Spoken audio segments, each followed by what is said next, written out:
Delhi CM Arvind Kejriwal ను arrest చేసింది ED. Statement record చేసిన ఈడీ అధికారులు కేజ్రీవాల్ ను అదుపులోకి తీసుకున్నారు. సర్చ్ వారెంట్ తో కేజ్రీవాల్ ఇంటికి వెళ్లిన ఈడీ అధికారులు 2.5 గంటల పాటు ఆయన్ను ప్రశ్నించారు. అనంతరం అరెస్టు చేస్తున్నట్లు ఆయన కుటుంబ సభ్యులకు సమాచారం ఇచ్చి ఈడీ కార్యాలయానికి తరలించారు. వైద్య పరీక్షలు నిర్వహించిన తర్వాత ఇవాళ హైకోర్టులో హాజరుపరచనున్నారు. కేజ్రీవాల్ అరెస్టు నేపథ్యంలో ఆప్ నేతలు నిరసనకు దిగారు. ఈడీ అధికారులు కేజ్రీవాల్ ను తరలించేటప్పుడు తీవ్ర స్థాయిలో నినాదాలు చేస్తూ ఆప్ నేతలు హంగామాకు ప్రయత్నించారు. అప్పటికే భారీ ఎత్తున మోహరించిన కేంద్ర బలగాలు, ఢిల్లీ పోలీసులు ఆప్ నిరసనను అదుపు చేశాయి. మోదీ డౌన్ డౌన్ అంటూ ఆప్ నేతలు నినాదాలు చేశారు. ఒక దశలో పోలీసులు ఆందోళనకారులకు మధ్య ఘర్షణ చోటు చేసుకుంది. పలువురు ఆప్ కార్యకర్తలను అరెస్టు చేశారు. ఢిల్లీ లిక్కర్ పాలసీ స్కామ్ కేసులో బీఆర్ఎస్ ఎమ్మెల్సీ కవితను 5వ రోజు ఈడీ అధికారులు విచారించారు. బుచ్చిబాబుతో కలిపి కవితను విచారించారు ఈడీ అధికారులు. కవిత, కేజ్రీవాల్ మధ్య అవగాహనతోనే లిక్కర్ స్కామ్ జరిగిందని గతంలో దర్యాప్తు సంస్థకు స్టేట్మెంట్ ఇచ్చారు బుచ్చిబాబు. నిన్న రాత్రి వరకు కవిత పిఏలు రాజేష్, రోహిత్లను విచారించింది ఈడీ. విశాఖలో ఆపరేషన్ గరుడ కొనసాగుతోంది. విశాఖ సీ పోర్ట్లో 25,000 కేజీల డ్రగ్స్ పట్టుబడింది. బ్రెజిల్ నుంచి విశాఖ తీరానికి వచ్చిన కంటైనర్లో డ్రై ఈస్ట్ తో మిక్స్ చేసి బ్యాగుల్లో డ్రగ్స్ ను తరలించారు. ఒక్కో బ్యాగ్ 25 కేజీల చొప్పున డ్రగ్స్ ఉన్నట్లు అధికారులు గుర్తించారు. విశాఖలో సంధ్య ఆక్వా ఎక్స్పోర్ట్ లిమిటెడ్ పేరుతోనే డెలివరీ అడ్రస్ ఉన్నట్లు అధికారులు గుర్తించారు. సంధ్య ఆక్వా ఎక్స్పోర్ట్స్ పై కేసు నమోదు చేశారు సిబిఐ అధికారులు. లోక్సభ అభ్యర్థుల 3వ జాబితా విడుదల చేసింది భారతీయ జనతా పార్టీ. మొత్తం 9 మంది అభ్యర్థులతో 3వ లిస్టు రిలీజ్ చేసింది. తమిళ బీజేపీ చీఫ్ అన్నామలైని కోయంబత్తూరు నుంచి బరిలోకి దించింది బీజేపీ హైకమాండ్. తెలంగాణ మాజీ గవర్నర్ తమిళిసై సౌందరరాజన్ చెన్నై సౌత్ నుంచి పోటీ చేయనున్నారు. కేంద్ర మంత్రి ఎల్ మురుగన్ నీలగిరీస్ నుంచి, కేంద్ర మాజీ మంత్రి పొన్ రాధాకృష్ణన్ కన్యాకుమారి నుంచి లోక్సభకు పోటీ చేయనున్నారు. లోక్సభ ఎన్నికల్లో పోటీ చేయడానికి డబ్బులు లేకుండా చేసి కాంగ్రెస్ ను అణగదొక్కేందుకు ప్రధాని మోదీ ప్రయత్నిస్తున్నారని ఆరోపించారు ఏఐసీసీ మాజీ అధినేత్రి సోనియా గాంధీ. కాంగ్రెస్ ను ఆర్థికంగా దెబ్బతీసేందుకు వ్యవస్థీకృతంగా ఇలాంటి చర్యలకు పాల్పడుతున్నారని మండిపడ్డారు. ఇది కాంగ్రెస్ పార్టీకే కాదు, ప్రజాస్వామ్యానికే ప్రమాదకరమన్నారు సోనియా. లోక్సభ ఎన్నికల నేపథ్యంలో ఎలక్షన్ కోడ్ విషయంలో కఠినంగా వ్యవహరిస్తోంది కేంద్ర ఎన్నికల సంఘం. కేంద్ర ప్రభుత్వం వికసిత్ భారత్ ప్రచారాన్ని ఆపేసింది. వికసిత్ భారత్ పేరిట వాట్సాప్లో పంపిస్తున్న సందేశాలను వెంటనే ఆపేయాలని కేంద్ర ఐటీ శాఖను ఆదేశించింది. కోడ్ అమల్లోకి వచ్చాక సందేశాలు పంపడంపై కేంద్రాన్ని వివరణ కోరింది ఈసీ. ఈ అంశంపై ఫిర్యాదులు అందిన నేపథ్యంలో ఈ చర్యలు తీసుకుంది. తెలంగాణ కాంగ్రెస్ 2వ జాబితాలో వలస నేతలకే ప్రాధాన్యం ఇచ్చింది అధిష్టానం. 2వ జాబితాలో 5 అభ్యర్థులను ప్రకటించిన కాంగ్రెస్ పార్టీ అందులో బీఆర్ఎస్ నుంచి వచ్చిన 3కి ఛాన్స్ ఇచ్చింది. ఇప్పటి వరకు 9 లోక్సభ స్థానాలకు అభ్యర్థులను ప్రకటించిన హస్తం పార్టీ మిగతా స్థానాలపై కసరత్తు చేస్తోంది. మహాదోపిడీ పుస్తకాన్ని ఆవిష్కరించారు వైఎస్ఆర్సీపీ ప్రధాన కార్యదర్శి సజ్జల రామకృష్ణారెడ్డి. చంద్రబాబు ఎలా దోపిడీకి పాల్పడ్డారో ఈ పుస్తకంలో వివరించారు. వ్యవస్థలను ఎలా మేనేజ్ చేశారో పుస్తకంలో స్పష్టంగా రాశారని తెలిపారు. జన్మభూమి కమిటీలతో దోపిడీలకు పాల్పడ్డ తీరును వివరించారు. కేంద్ర రాష్ట్ర నిధులను దోచేశారని, బాబు మోసాలు ప్రజలకు అర్థమయ్యే 2019లో ఓడించారని తెలిపారు సజ్జల. మరోసారి రాక్షసుల ముఠా ఏకమైందన్నారు. 5 ఏళ్ల అభివృద్ధి సంక్షేమాన్ని ప్రజల ముందు చర్చకు పెట్టేందుకు సిద్ధంగా ఉన్నామన్నారు Uttarandhra regional coordinator Y V Subba Reddy. ఎన్నికల ప్రచారంపై ఉత్తరాంధ్ర నాయకులతో ఆయన కీలక సమావేశం నిర్వహించారు. ఎన్నికల ప్రచారంలో భాగంగా మరోసారి గడప గడపకు మన ప్రభుత్వం కార్యక్రమాన్ని విస్తృతంగా చేపట్టాలని నిర్దేశించామన్నారు. తమ ఎన్నికల ప్రచారాన్ని ఫాలో అయ్యే దుస్థితిలో కూటమి నేతలు ఉన్నారని వైవి సుబ్బారెడ్డి విమర్శించారు. ఏపీ బీజేపీలో సీట్లపై ఉత్కంఠ కొనసాగుతోంది. అభ్యర్థుల ఎంపికపై బీజేపీ అయోమయంలో ఉంది. టీడీపీ బీజేపీకి కేటాయించిన కొన్ని సీట్లలో మార్పులు ఉండే అవకాశం ఉంది. అయితే ఓడిపోయే సీట్లను బీజేపీకి ఇచ్చారంటూ బీజేపీ సీనియర్లు ఇప్పటికే అధిష్టానానికి ఫిర్యాదు చేశారు. సీనియర్ల ఫిర్యాదు నేపథ్యంలో ఏపీ బీజేపీ నేతలతో 2 రోజుల క్రితం కోర్ కమిటీ చర్చించింది. బీజేపీ గెలిచే సీట్లు ఇవ్వాలంటూ కొన్ని స్థానాల్లో బీజేపీ మార్పులు కోరింది. పవన్ కళ్యాణ్ కు సీన్ రివర్స్ అయింది. విజయవాడ వెస్ట్ సీటు విషయంలో పవన్ కళ్యాణ్ కు పోతిన మహేష్ ఎదురు తిరిగారు. రెబల్ గా పోటీ చేయాలని నిర్ణయించుకున్నారు. విజయవాడ వెస్ట్ సీటుపై కొద్ది రోజులుగా రగడ నడుస్తోంది. ఈ పంచాయతీ తాజాగా పవన్ దగ్గరకు చేరింది.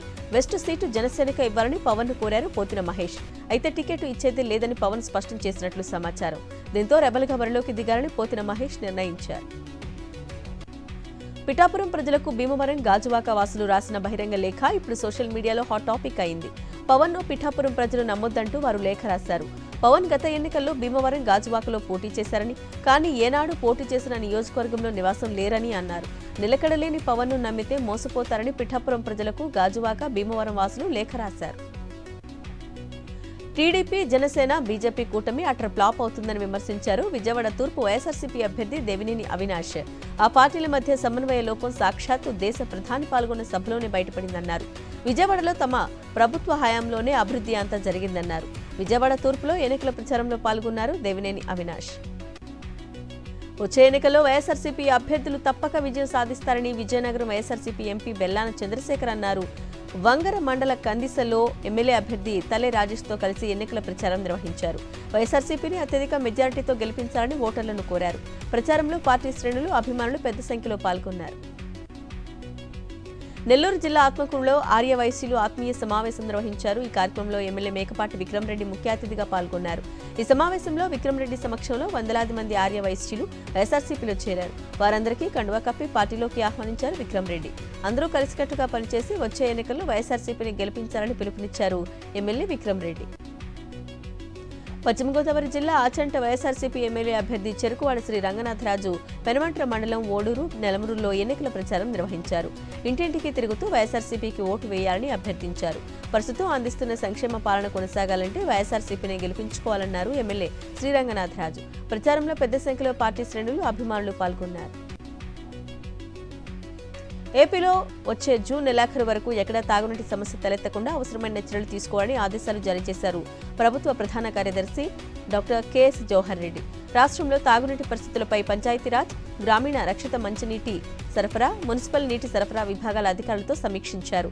వివిధ తాగునీటి పథకాల నిర్వహణపై ప్రత్యేక దృష్టి సారించాలన్నారు సిఎస్ జవహర్ రెడ్డి. అనకాపల్లి జిల్లా మాడుగుల నియోజకవర్గం టీడీపీలో విభేదాలు బయటపడ్డాయి. పైల ప్రసాద్కు టికెట్ ఇవ్వొద్దంటూ టీడీపీ నేతలు నిరసనకు దిగారు. పైల ప్రసాద్కు టికెట్ ఇస్తే మూకుమ్మడిగా రాజీనామాలు చేస్తామని టీడీపీ అధిష్టానాన్ని హెచ్చరించారు. ఏపీ సీఈఓ ముఖేష్ కుమార్ మీనాతో 3 జిల్లాల ఎస్పీల భేటీ జరిగింది. 3 ఎస్పీలను విడివిడిగా పిలిచి వివరణ అడిగారు సీఈఓ. ఎన్నికల కోడ్ వచ్చిన తర్వాత మరింత జాగ్రత్తగా ఉండాలని ఎస్పీలకు సూచించారు. రాష్ట్రంలో శాంతి భద్రతల విషయంలో నేరుగా ఈసీఐ నిఘా పెట్టిందని హెచ్చరించారు. అనంతరం 3 ఎస్పీలిచ్చిన వివరణల నివేదికను కేంద్ర ఎన్నికల సంఘానికి పంపనున్నారు ముఖేష్ కుమార్ మీనా. ఓటమి భయంతో టీడీపీ చేసే కుట్రలు అన్నీ ఇన్ని కావు. ఏ ఒక్కరిని, ఏ వ్యవస్థను వదలటం లేదు. వాలంటీర్లపై మరోసారి టీడీపీ కుట్రలు బయటపడ్డాయి. ఏపీ సీఈఓ పేరుతో పచ్చమూకలు తప్పుడు ప్రచారం చేశాయి. రాజకీయ కార్యక్రమాల్లో పాల్గొంటున్న వాలంటీర్లపై అధికారులు వేటు వేస్తున్నారంటూ సీఈఓ పేరుతో ఓ ఫేక్ న్యూస్ ను టీడీపీ వైరల్ చేసింది. దీనిపై స్పందించిన సీఈఓ ఇటువంటి తప్పుడు ప్రచారం చేయొద్దని సూచించారు. ఏపీపీఎస్సీ గ్రూప్ 1 పరీక్ష రద్దుపై ఏపీ హైకోర్టు కీలక ఆదేశాలు జారీ చేసింది. గతంలో సింగిల్ బెంచ్ ఇచ్చిన తీర్పుపై తాత్కాలిక స్టే విధిస్తూ ప్రస్తుతం ఉద్యోగాలు ఉన్నవాళ్లు యథావిధిగా కొనసాగుతారని డివిజన్ బెంచ్ ఊరట ఇచ్చింది. ఏపీపీఎస్సీ దాఖలు చేసిన పిటిషన్పై తదుపరి విచారణ 27కి వాయిదా వేసింది. ఈ క్రమంలో తదుపరి ఆదేశాలు వచ్చేంత వరకు ఉద్యోగులు తమ ఉద్యోగాల్లో కొనసాగుతారని స్పష్టం చేసింది. మల్కాజిగిరి పార్లమెంటు నేతలతో సీఎం రేవంత్ రెడ్డి సమావేశమయ్యారు. నాటి మల్కాజిగిరి గెలుపు తెలంగాణ రాష్ట్రానికి ముఖ్యమంత్రి స్థాయికి ఎదిగేలా చేసిందన్నారు రేవంత్. కేసీఆర్ పతనం 2019 మల్కాజిగిరి పార్లమెంటు నుంచే మొదలైందన్నారు. ఎట్టి పరిస్థితుల్లో ఈ ఎన్నికల్లో మల్కాజిగిరిలో కాంగ్రెస్ జెండా ఎగరాల్సిందేనని అన్నారు.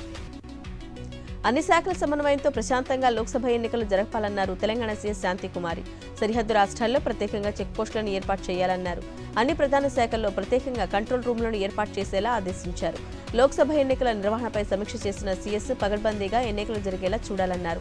ఎన్నికల ప్రవర్తన నియమావళి సమర్థవంతంగా అమలు చేయడానికి వివిధ శాఖల సమన్వయంతో పనిచేయాలని సీఎస్ శాంతికుమారి పేర్కొన్నారు. తెలంగాణలో ఎన్డీఎస్ఏ నిపుణుల కమిటీ పర్యటన కొనసాగుతోంది. మేడిగడ్డ ప్రాజెక్టు కుంగుబాటు, డిజైన్స్ పై ఫోకస్ పెట్టిన చంద్రశేఖర్ అయ్యర్ కమిటీ డిజైన్స్ అధికారులతో వరుసగా 2వ రోజు భేటీ అయింది. ప్రాజెక్టు కుంగుబాటు, డిజైన్స్ లో లోపం జరిగిందంటూ ఎన్డీఎస్ఏ కమిటీ చెప్పింది నిర్మాణ సంస్థ. దీంతో ఆయా డిపార్ట్మెంట్ల అధికారులపై అయ్యర్ కమిటీ మరోసారి ఫైర్ అయ్యింది. అడిగిన సమాచారాన్ని ఇవ్వకపోవడంతో పాటు సమావేశంలో సరైన సమాధానాన్ని ఇవ్వలేకపోతున్నారని అసంతృప్తి వ్యక్తం చేశారు. జీహెచ్ఎంసీలో అభయాస్తం దరఖాస్తుల మిస్సింగ్ ప్రస్తుతం హాట్ టాపిక్ గా మారుతోంది. బల్దియాలో ఒక లెక్క ఉంటే విద్యుత్ డిపార్ట్మెంట్లో మరో లెక్క ఉండటం పలు అనుమానాలకు దారితీస్తోంది. 200 యూనిట్ల ఉచిత విద్యుత్ కోసం 14 లక్షల దరఖాస్తులు రాగా అందులో 11 లక్షల అప్లికేషన్లు మాత్రమే జీహెచ్ఎంసీ కంప్యూటరైజ్ చేసినట్టు తెలుస్తోంది. లేని దరఖాస్తులకు ప్రైవేట్ ఏజెన్సీలకు బిల్లులు చెల్లించినట్టు సమాచారం. హెచ్ఎండీఏ మాజీ డైరెక్టర్ శివబాలకృష్ణ అక్రమాలు తవ్వేకొద్దీ బయటపడుతున్నాయి. HMDA assistant planning officer B V Krishna Kumar, Shiva Balakrishna అక్రమాలపై ఏసీబీ ఆరా తీస్తోంది. ఇప్పటికే కృష్ణకుమార్ని ప్రభుత్వం సస్పెండ్ చేసింది. హెచ్ఎండీఏ అసిస్టెంట్ ప్లానింగ్ ఆఫీసర్గా పనిచేసిన బివి కృష్ణకుమార్ బడా బిల్డర్లతో కుమ్మక్కై టీడీఆర్ ద్వారా ప్రభుత్వానికి వేల కోట్ల రూపాయలు నష్టం చేసినట్లు గుర్తించింది. ఫోన్ ట్యాపింగ్ కేసులో ఎస్ఐబి మాజీ డీఎస్పీ ప్రణీత్రావు 5వ రోజు విచారణ జరిగింది. బంజారాహిల్స్ పోలీస్ స్టేషన్లో ప్రణీత్రావును west zone DCP Vijay Kumar, Jubilee Hills ACP ప్రశ్నించారు. ప్రణీత్రావు ధ్వంసం చేసిన హార్డ్ డిస్కులను దర్యాప్తు అధికారులు స్వాధీనం చేసుకున్నారు. ఈ కేసులో ఇప్పటికే 2 ఇన్స్పెక్టర్లను విచారణ చేసిన అధికారులు రాజకీయ నేతల పాత్రపై దర్యాప్తు చేస్తున్నారు. ఎలక్టోరల్ బాండ్స్ కు సంబంధించి పూర్తి వివరాలు ఎన్నికల సంఘానికి సమర్పించింది state bank of India. Unique serial నంబర్లతో సహా బాండ్ల వివరాలు ఈసీకి అందజేసింది. ఈ మేరకు సుప్రీంకోర్టులో అఫిడవిట్ దాఖలు చేసింది ఎస్బీఐ. సుప్రీం ఆదేశాలకు అనుగుణంగా ఎన్నికల బాండ్లకు సంబంధించిన అన్ని వివరాలను ఎలక్షన్ కమిషన్కు అందజేసినట్టు తెలిపింది. భద్రతా కారణాల దృష్ట్యా బ్యాంకు ఖాతాల నంబర్లు, కేవైసీ వివరాలను బహిర్గతం చేయలేదని తెలిపింది. తమిళనాడు గవర్నర్ ఆర్ఎన్ రవిపై సుప్రీంకోర్టు సీరియస్ అయింది. ఆయన కోర్టును ధిక్కరిస్తున్నారని, ఇది ఆందోళనకరమంటూ ఆగ్రహం వ్యక్తం చేసింది. తమిళనాడు మాజీ మంత్రి పొన్ముడిని తిరిగి మంత్రివర్గంలో చేర్చేందుకు గవర్నర్ నిరాకరించడాన్ని తప్పుపట్టింది. ఈ అంశంపై 24 గంటల్లోగా నిర్ణయం తీసుకోవాలని ఆదేశించింది. లేదంటే తామే ఉత్తర్వులు జారీ చేయాల్సి ఉంటుందన్నారు సీజేఐ జస్టిస్ డివై చంద్రచూడ్. శిక్షపై కోర్టు స్టే ఇచ్చిందంటే అది నిలిచిపోయినట్టేనని స్పష్టం చేశారు. వైఎస్ఆర్సీపీ ప్రభుత్వ హయాంలోనే ముస్లింలకు ఎక్కువ మేలు జరిగిందన్నారు తాడిపత్రి మైనార్టీ నేతలు. అనంతపురం జిల్లా తాడిపత్రి పట్టణంలోని మెయిన్ బజార్, ఏటిగడ్డ, పాలెం, పాతకోటలో ముస్లిం మైనార్టీ నాయకులు ఎన్నికల ప్రచారంలో పాల్గొన్నారు. రానున్న ఎన్నికల్లో కేతిరెడ్డి పెద్దారెడ్డిని మరోసారి భారీ మెజార్టీతో గెలిపించాలని కోరారు. ఉత్తరాంధ్ర ఇలవేల్పు విజయనగరం జిల్లా శృంగవరపుకోట మండలం కొట్టాం గ్రామం కోటమ్మ తల్లి అమ్మవారి సిరిమానోత్సవానికి సిద్ధమవుతోంది. ఏప్రిల్ 1 నుంచి 3 వరకు కోటమ్మ తల్లి జాతర జరగనుండగా చివరి రోజు సిరిమానోత్సవాన్ని భారీ ఎత్తున నిర్వహించనున్నారు. లక్కవరపు కోట మండలం గోల్జాం గ్రామంలో సిరిమాను చెట్టును అమ్మవారు కోరడంతో ఆలయ పూజారి కమిటీ సభ్యులు, గ్రామ పెద్దలు, భక్తులు కలిసి చెట్టును నరికి అక్కడి నుంచి ఊరేగింపుగా కొట్టం గ్రామం వరకు తీసుకొచ్చారు. దారి పొడవునా పెద్ద సంఖ్యలో భక్తులు సిరిమానుకి పూజలు చేశారు. 2019 ఎన్నికల్లో పవన్ కళ్యాణ్పై గెలిచిన తర్వాత ఆయన ఫ్యాన్స్ కూడా తనని అభిమానిస్తున్నారని భీమవరం ఎమ్మెల్యే గ్రంథి శ్రీనివాస్ వ్యాఖ్యానించారు. భీమవరంలోని 25వ వార్డుకు చెందిన 100 మంది టీడీపీ, జనసేన కార్యకర్తలు వైఎస్ఆర్సీపీలో చేరారు. కండువా కప్పి వారిని పార్టీలోకి ఆహ్వానించారు ఎమ్మెల్యే గ్రంథి శ్రీనివాస్. నియోజకవర్గ అభివృద్ధి కోసం అందరూ తనతో కలిసి రావాలని ఆయన పిలుపునిచ్చారు. కర్నూలులో వైఎస్ఆర్సీపీ హ్యాట్రిక్ కొట్టడం ఖాయమన్నారు ఎమ్మెల్యే హఫీజ్ ఖాన్. నగరంలోని 8వ వార్డులో ఆయన ఇంటింటి ప్రచారం నిర్వహించారు. ప్రభుత్వం అందించిన సంక్షేమ పథకాలను ప్రజలకు వివరిస్తూ ముందుకు సాగారు. కర్నూలు ఎమ్మెల్యే అభ్యర్థి ఇంతియాజ్ బాషాను భారీ మెజార్టీతో గెలిపించాలని కోరారు. నంద్యాలలోని కుబ్రా దేవ్నగర్ మసీదులో జరిగిన ఇఫ్తార్ విందుకు హాజరయ్యారు ఎమ్మెల్యే శిల్పా రవిచంద్ర కిషోర్ రెడ్డి. ప్రత్యేక ప్రార్థనలు ఆచరించి ముస్లిం సోదరులకు స్వయంగా భోజనాలు వడ్డించారు. ఉపవాస దీక్ష వల్ల అందరికీ అల్లా దీవెనలు ఎల్లప్పుడూ ఉండాలని ఆకాంక్షించారు. రాష్ట్రం సుభిక్షంగా ఉండాలని ప్రార్థనలు చేయాలని ముస్లిం సోదరులను కోరారు. విజయనగరం జిల్లా శృంగవరపుకోటలో టీడీపీకి షాక్ తగిలింది. మూలపడ్డ వర పంచాయతీలో పలు గ్రామాల నుంచి 400 మందికి పైగా టీడీపీ కార్యకర్తలు వైఎస్ఆర్సీపీలో చేరారు. విశాఖ ఎంపీ అభ్యర్థి బొత్స ఝాన్సీ, ఎమ్మెల్యే కడుబంటి శ్రీనివాసరావు వారికి పార్టీ కండువా కప్పి పార్టీలోకి ఆహ్వానించారు. వెనుకబడిన ఉత్తరాంధ్ర జిల్లాలు అభివృద్ధి చెందాలంటే వచ్చే ఎన్నికల్లో సీఎం జగన్ ప్రభుత్వాన్ని గెలిపించుకోవాలని ఆమె పిలుపునిచ్చారు. రానున్న ఎన్నికల్లో టీడీపీ కుట్రలను తిప్పికొట్టేందుకు ప్రతి ఒక్కరు సిద్ధంగా ఉండాలని రాయదుర్గం వైఎస్ఆర్సీపీ అభ్యర్థి వెట్ట గోవిందరెడ్డి పిలుపునిచ్చారు. అనంతపురం జిల్లా రాయదుర్గం పట్టణంలో ఏర్పాటు చేసిన వైఎస్ఆర్సీపీ కార్యకర్తల ఆత్మీయ సమావేశానికి హాజరయ్యారు. సీఎం జగన్ 5 ఏళ్లుగా అందించిన సంక్షేమ పథకాలను ఇంటింటికి వెళ్లి 1కి 2 సార్లు వివరించాలని వారికి దిశానిర్దేశం చేశారు. ప్రకాశం జిల్లా కనిగిరిలో బీఎస్ఎఫ్ దళాలు కవాతు చేశాయి. సార్వత్రిక ఎన్నికల నేపథ్యంలో ప్రశాంత ఎన్నికల నిర్వహణ లక్ష్యంగా కేంద్ర బలగాలు కవాతు చేశాయి. ఈ సందర్భంగా రానున్న ఎన్నికల్లో స్వేచ్ఛగా ఓటు హక్కును ప్రజలు వినియోగించుకోవాలని ఈ సందర్భంగా తెలియజేశారు. కనిగిరి పట్టణంలో 2 కిలోమీటర్లు జరిగిన ఈ కవాతును ప్రజలు ఆసక్తిగా తిలకించారు. శ్రీశైల బ్రహ్మరాంబ సమేత మల్లికార్జున స్వామి అమ్మవారికి కృష్ణా జిల్లా భక్తులు భారీ కానుకలు సమర్పించారు. అవనిగడ్డకు చెందిన వల్లభనేని రామారావు, కృష్ణకుమారి దంపతులు స్వామి అమ్మవార్లకు 4.5 కేజీలకు పైగా విలువ చేసే వెండి బిందె, ప్రమిదలు, ఇతర వెండి వస్తువులు కానుకలుగా అందజేశారు. వారిని శేషవస్త్రాలతో సత్కరించిన ఆలయ అర్చకులు, అధికారులు తీర్థప్రసాదాలు అందజేశారు. మదనపల్లెకు వచ్చే 2 సంవత్సరాల్లో పులివెందుల నుంచి గ్రిడ్ ద్వారా నీటిని తీసుకొచ్చి పరిశ్రమలను కూడా అభివృద్ధి చేస్తామన్నారు ఎంపీ పెద్దిరెడ్డి మిథున్ రెడ్డి. మదనపల్లిలో జరిగిన వివిధ సంఘాల ప్రతినిధుల సమావేశానికి ఆయన హాజరయ్యారు. నేరుగా లబ్ధిదారుల ఖాతాల్లోనే సంక్షేమ పథకాల నగదును జమ చేసిన సీఎం వైఎస్ జగన్ మాత్రమేనన్నారు. వచ్చే ఎన్నికల్లోనూ వైఎస్ఆర్సీపీకి ఘన విజయాన్ని అందించాలని కోరారు. నెల్లూరు జిల్లా ఉదయగిరిలో వైఎస్ఆర్సీపీ ఎమ్మెల్యే అభ్యర్థి మేకపాటి రాజగోపాల్ రెడ్డి ఇంటింటి ప్రచారం నిర్వహించారు. ప్రచారంలో భాగంగా ఉదయగిరి పట్టణంలోని దర్గాలో ఆయన ప్రత్యేక ప్రార్థన చేశారు. అనంతరం ఇంటింటికి తిరుగుతూ 5 ఏళ్లుగా అందించిన సంక్షేమ పథకాలను ప్రజలకు వివరించారు. దేశంలో ఎక్కడా లేని విధంగా సంక్షేమ పాలన అందించిన వైఎస్ జగన్ మళ్లీ సీఎంగా చేసుకోవాలని పిలుపునిచ్చారు. రాష్ట్రంలో 5 ఏళ్లుగా సంక్షేమ పథకాల ద్వారా 2.5 లక్షల కోట్లకు పైగా నగదు లబ్ధిదారుల ఖాతాల్లో సీఎం జగన్ జమ చేశారన్నారు మార్కాపురం ఎమ్మెల్యే అభ్యర్థి అన్నా రాంబాబు. ప్రకాశం జిల్లా మార్కాపురం పట్టణం కొండారెడ్డి కాలనీలో ఆయన ఇంటింటి ప్రచారం నిర్వహించారు. వైఎస్ఆర్సీపీ ప్రభుత్వం చేసిన లబ్ధిని గుర్తుంచుకొని సీఎం జగన్ ప్రభుత్వాన్ని గెలిపించాలని కోరారు. హైదరాబాద్ రాజేంద్రనగర్లో భారీగా హవాలా డబ్బు పట్టుబడింది. వాహనాలు తనిఖీలు చేస్తున్న క్రమంలో 2-వీలర్పై తరలిస్తున్న 17.4 లక్షలను రాజేంద్రనగర్ ఎస్ఓటీ టీం పట్టుకుంది. ఆదిత్య అనే వ్యక్తి ఈ డబ్బును తీసుకెళ్తుండగా సరైన పత్రాలు లేకపోవడంతో సీజ్ చేశారు. హవాలా డబ్బుగానే అనుమానిస్తున్నారు. ఇద్దరిని అరెస్టు చేసిన మైలార్దేవుపల్లి పోలీసులు కేసు దర్యాప్తు చేస్తున్నారు. సైబర్ క్రైమ్ నిందితులకు సహకరిస్తున్న నలుగురిని హైదరాబాద్ పోలీసులు అరెస్టు చేశారు. ఆన్లైన్ ట్రేడింగ్ పేరుతో మోసాలకు పాల్పడుతున్న వారికి వివిధ బ్యాంకు అకౌంట్స్ అందిస్తున్న సురేంద్ర, నరేష్ బాబులను అదుపులోకి తీసుకున్నారు. దేశవ్యాప్తంగా 83 కేసుల్లో 5 కోట్ల అకౌంట్స్ ద్వారా ట్రాన్సాక్షన్ జరిగినట్లు సైబర్ క్రైమ్ పోలీసులు గుర్తించారు. తెలుగు రాష్ట్రాల్లో మరో 2 రోజులు వర్షాలు కురిసే అవకాశం ఉందని వాతావరణ శాఖ వెల్లడించింది. ఇప్పటికే పశ్చిమ విదర్భ పరిసర ప్రాంతాలపైన ఉపరితల ఆవర్తనం కొనసాగుతున్నందున పలుచోట్ల వర్షాలు పడుతున్నాయి. అలాగే జార్ఖండ్ నుంచి ఒడిశా మీదుగా ఉత్తర కోస్తాంధ్ర వరకు ద్రోణి కొనసాగుతోంది. ఈ ద్రోణి ప్రభావంతో ఇప్పటికే తెలుగు రాష్ట్రాల్లో వర్షాలు పడుతున్నాయి. మత్స్యకారులు వేటకు వెళ్లకూడదని వాతావరణ శాఖ అధికారులు సూచించారు. భారతీ ఎయిర్టెల్ అనుబంధ భారతీ ఎక్సాకామ్ పబ్లిక్ ఇష్యూకు సిద్ధమైంది. ఐపోవీ ద్వారా 4,300 కోట్లు సమీకరించబోతోంది. సెబీ నుంచి ఇప్పటికే ఆమోదం పొందిన ఈ సంస్థ ఏప్రిల్ మొదటి వారంలో ఈ ఐఓపీ తీసుకొచ్చే యోచనలో ఉన్నట్టు మార్కెట్ వర్గాలు అంచనా వేస్తున్నాయి. ధోనీ అభిమానులకు చెన్నై సూపర్ కింగ్స్ షాక్ ఇచ్చింది. కెప్టెన్సీ నుంచి ఎంఎస్ ధోనీ తప్పుకున్నాడు. దీంతో సీఎస్కే కొత్త కెప్టెన్గా రుతురాజ్ గైక్వాడ్ బాధ్యతలు తీసుకున్నాడు. ఐపీఎల్ ట్రోఫీ ఫోటోషూట్లో రుతురాజ్ కనిపించిన కొంతసేపటికే చెన్నై సూపర్ కింగ్స్ ఈ విషయాన్ని ప్రకటించింది. కాగా ఈ సీజన్తోనే ప్లేయర్గా కూడా ధోనీ తన కెరీర్ ముగించే అవకాశాలు ఉన్నాయి.